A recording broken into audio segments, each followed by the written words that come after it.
Bonjour à tous, dans cette vidéo du vendredi matin, on va parler d'un sujet très abordé sur les forums. Il s'agit de comment choisir une méthode pour, par exemple, je vois tout le temps des questions du genre comment je compare deux objets en JavaScript, quelle est la méthode la plus performante? En JavaScript, on a souvent plein de possibilités pour faire les choses, mais quand on débute, on ne sait jamais quelle méthode utiliser. Donc aujourd'hui, je vais vous montrer un outil que j'utilise pour à coup sûr choisir la meilleure méthode. Vous regardez Dev, je suis Stéphane et c'est parti. Pas de suspense. L'outil que j'utilise tout le temps c'est mesurethat.net. Il y a sûrement plein d'autres outils qui font la même chose. D'ailleurs, je vous invite à me les mettre en commentaire. Je vous invite aussi à me dire si vous en avez qui sont mieux. Personnellement, moi j'utilise celui-là parce qu'il fait ce dont j'avais besoin et du coup, j'ai jamais cherché plus. À chaque fois, ça me prend 2 minutes quand je veux tester quelque chose, j'ai mon résultat, pas besoin de plus. Donc il y a un truc sympa, il y a une catégorie Latest Benchmarks où on peut voir tous les benchmarks qui ont été demandés par des personnes et on peut faire aussi une recherche. Donc si je recherche Deep Compare par exemple, on va trouver par exemple voilà, des gens qui ont fait un benchmark sur la méthode, je sais pas c'est quoi ça, clone versus JSON parse versus clone object. Ok, un truc très connu. Donc, l'idée, comment ça marche? L'idée de benchmark, l'idée de mesurethat.net, c'est qu'on peut tout simplement,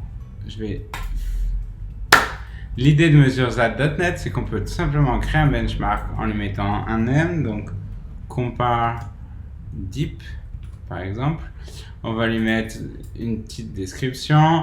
On peut lui mettre toutes les librairies dont on a besoin de tester. Donc ça c'est intéressant lorsqu'on ne veut pas seulement comparer des méthodes natives, mais lorsqu'on veut comparer des librairies.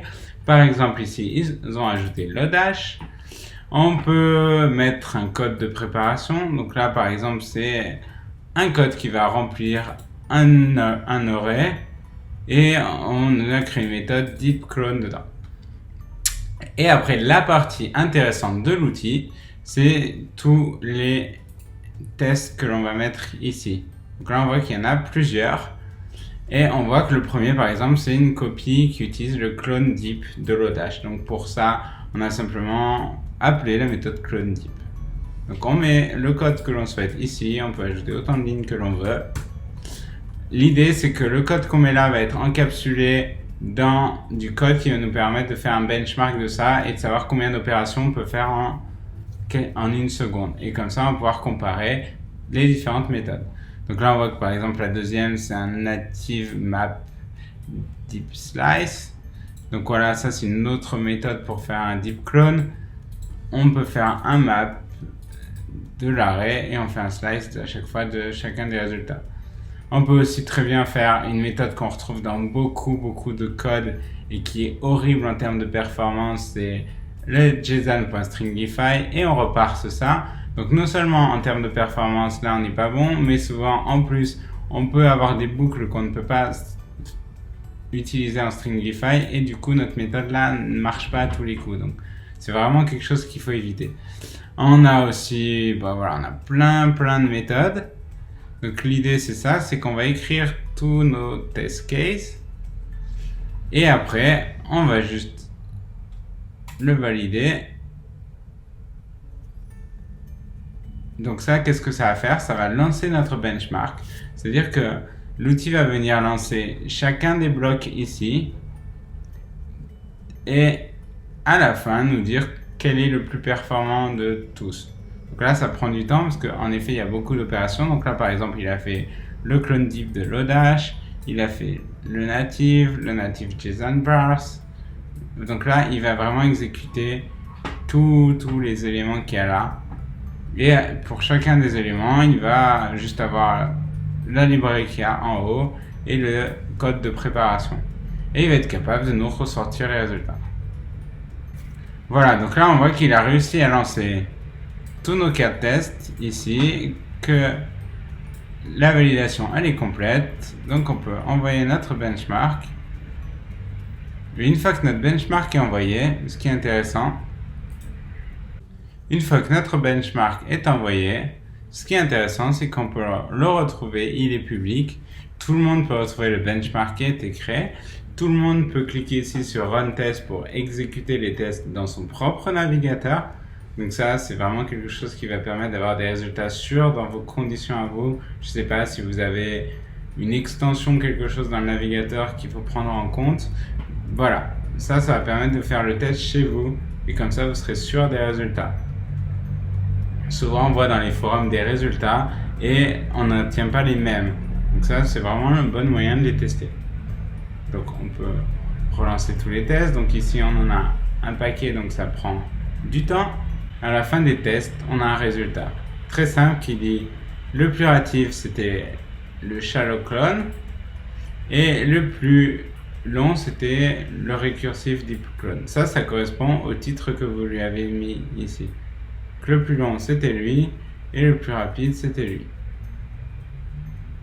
Et si on veut avoir des résultats un peu plus nuancés, on peut venir ici regarder les résultats pour chacune des méthodes. Donc par exemple pour le lodash, on voit que on a 191 exécutions, 191 000 exécutions par seconde. Pour le JSON parse, on a 180 000. C'est pas terrible tout ça. Le deep clone, on a encore de plus mauvais résultats. Et on voit par contre que le shallow clone, on a quand même 5 millions d'exécutions par seconde. Donc on voit vraiment que suivant la méthode qu'on compare, par exemple si on prend un JSON parse versus un native map, on a vraiment une différence énorme en termes de performance. Donc cet outil est très simple, voilà. En 2 minutes, vous pouvez juste écrire votre cas de test, vos deux méthodes à comparer, et c'est bon, ça fonctionne. Par exemple, j'ai un ami dernièrement qui m'a demandé comment je faisais pour tester qu'un objet était vide. Je lui dis que moi j'utilisais souvent la méthode isEmpty de Lodash. Sa réponse a été ok, mais est-ce qu'il n'y a pas un override de performance qui est important? C'est-à-dire, est-ce qu'en termes de performance, la librairie Lodash est lente? Et du coup, je lui ai créé en 1 minute ce benchmark avec la méthode de Lodash, le keys et l'object.values. Et comme ça nous permet vraiment d'avoir la réponse directe et il peut voir par ses propres yeux quelle est la méthode qui marche le mieux. Là, on voit que dans ce cas-là, la méthode la plus rapide, c'est object.keys.length. La plus lente, c'est values, parce qu'en effet, on va sortir toutes les values de l'objet. Et la méthode que moi j'utilise personnellement assez souvent, qui est celle de Lodash, on voit qu'elle se débrouille très bien en performance. Donc, elle est beaucoup plus claire à lire dans du code. On a tout de suite un isEmpty comparé à un object.keys.length supérieur à 0.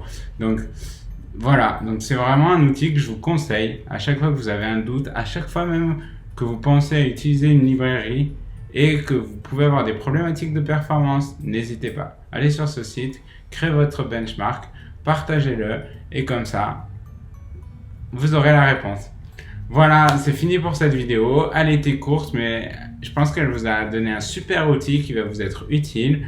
Pour continuer à recevoir des astuces comme ça, n'hésitez pas à vous abonner, à souscrire, à partager cette vidéo. N'hésitez pas, c'est comme ça que la communauté va grandir et plus il y aura de personnes qui vont regarder, plus je ferai de vidéos. On se retrouve bientôt. Merci beaucoup.